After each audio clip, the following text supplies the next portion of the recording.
2 கொரிந்தியரின் புஸ்தகம் 2ஆம் அதிகாரத்தை எடுத்துக்கொள்ளுங்களேன். அங்க பாருங்களேன், ஒவ்வொரு வசனமா வாசிக்க நேரம் இல்லாம இருக்கலாம். அங்க பாருங்க, 2ஆம் அதிகாரத்தில் நான் அப்படியே வேர்சஸ் சொல்றேன், நீங்க கோட் பண்ணிக்கோங்க. வசனம் மட்டும் நான் அப்படியே சொல்றேன். நீங்க பாருங்களேன், 4ஆம் வசனத்துல பாருங்க, பவுல் சொல்றாரு. 2 கொரிந்தியரின் புஸ்தகம் 2ஆம் அதிகாரம் 4ஆம் வசனத்துல பவுல் சொல்றாரு பாருங்க, மிகுந்த வியாகுலம், மன இடுக்கம், அதிக கண்ணீர். 5ஆம் வசனத்துல சொல்றாரு பாருங்க, துக்கம். 11ஆம் வசனத்துல சொல்றாரு பாருங்க, சாத்தானாலே மோசம் போகாதபடி. 13ஆம் வசனத்துல சொல்றாரு, ஆவிக்கு அமைதல் இல்லை. எவ்வளவு பெரிய நெருக்கத்துல இந்த மனுஷன் இருக்காரு பாருங்க, ஒரு பெரிய அப்போஸ்தலன்.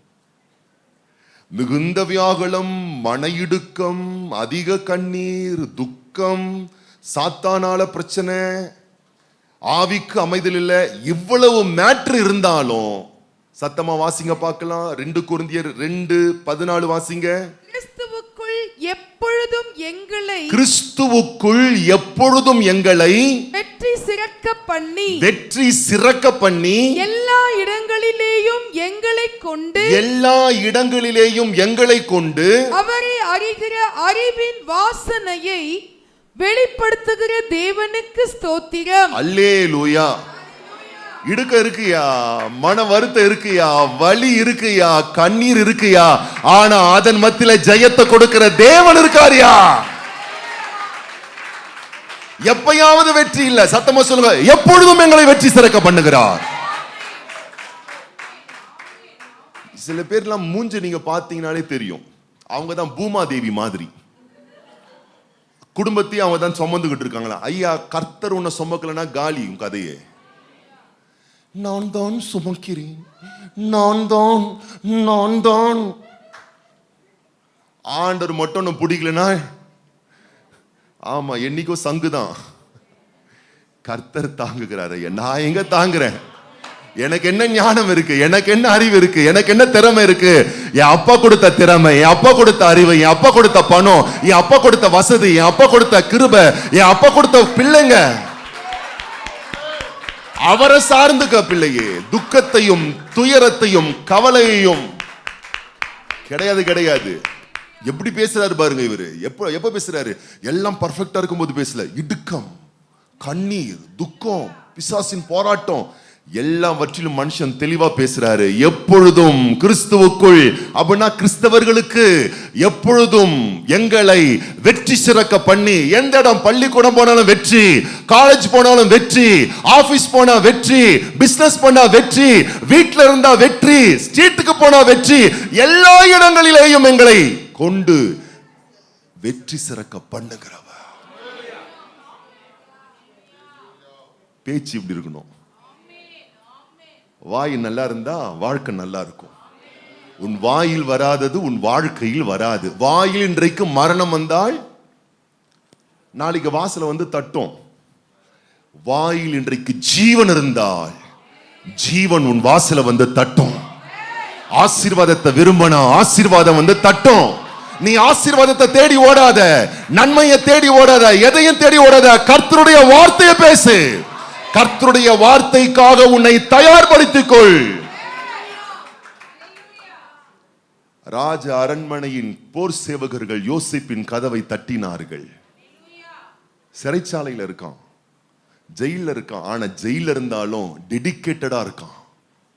அவள்தான் என் வாழ்க்கை முடிஞ்சு போச்சு, அப்பா இல்ல, அம்மா இல்ல, கூட பிறந்தவங்க இல்ல, நான் என்ன தனி கட்ட, ஒண்டி கட்ட.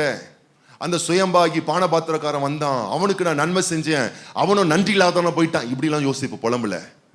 அப்டேட் பண்ணிக்கிறான், தன்னை பெர்ஃபெக்ட் ஆக்கி கொள்றான், தன்னை செதுக்கி கொள்றான். 30 வயசுல தேசத்துக்கே சாப்பாடு போடுறதுக்கு என்ன நாலேஜ் வேணுமோ அந்த நாலேஜை டெவலப் பண்றான்.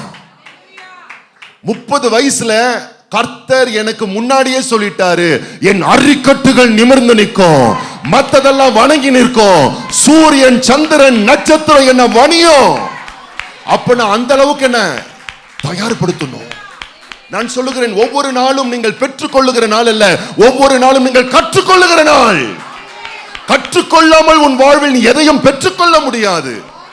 பெற்றுக்கொள்றதுலயும் நிறைய பேர் குறிக்கோளா இருக்கிறாங்க. யாரும் தர மாட்டாங்க, யாரும் கூப்பிட மாட்டாங்க, யாரும் வாய்ப்பு கொடுக்க மாட்டாங்க, யாரை நேசிக்க மாட்டாங்க. உன்னை யாரையும் நேசிக்க மாட்டாங்க, யாரும் வாய்ப்பு கொடுக்க மாட்டாங்க, யாரும் உன்னை தேடி வர மாட்டாங்க. ஏன்? நீ புலம்பல் கதையாச்சே. உன் வீட்டில் இருக்கிறதே உன்னை மதிக்காது. நீ கர்த்தருக்குள் களி கூர்ந்து உன்னை நீ தயார்படுத்தணும். அல்லேலூயா. தேசத்துக்கே சாப்பாடு போடுற அளவுக்கு உன் மனசை வளர்த்தி கொள்ளணும், உன்னை ஆயத்தப்படுத்தணும், உன்னை செதுக்கணும். நீ உருவாக்கி பார். யோசேப்பினுடைய கதவை பார்வோன் தட்டினான் ராத்திரி. உன் கதவை ராஜா வந்து தட்டுவான். உன் வீட்டு ஆசீர்வாதம் வந்து தட்டும். வாய்ப்புகள் உன் கதவை தட்டும். வரவுகள் உன் கதவை தட்டும். மேன்மைகள் உன் கதவை தட்டும். வெற்றி உன் கதையை தட்டும். உபத்திரம் இருக்குதான், ஆனா தெய்வம் தெளிவா சொல்றாரு, திடன் கொள்ளுங்கள். ஜெயில இருக்கிறவன் தயார்படுத்திக்கிறான். நீங்க என்ன ஜெயில இருக்கீங்க? எத்தனை அற்புதமான ஒரு இடத்துல ஆண்டவர் உங்களை வச்சிருக்கிறார்.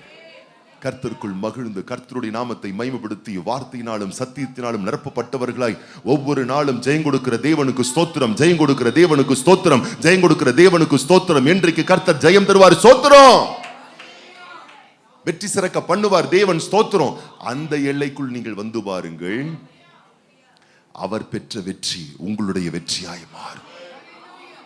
நீங்கள் ஜெயிக்க பிறந்தவர்கள். 1 யோவானின் புஸ்தகம் 5ஆம் அதிகாரம் 4ஆம் வசனம் 5ஆம் வசனம் தெளிவாய் சொல்லுகிறது, தேவனால் பிறப்பதெல்லாம் உலகத்தை ஜெயிக்கும். உங்களுடைய விசுவாசமே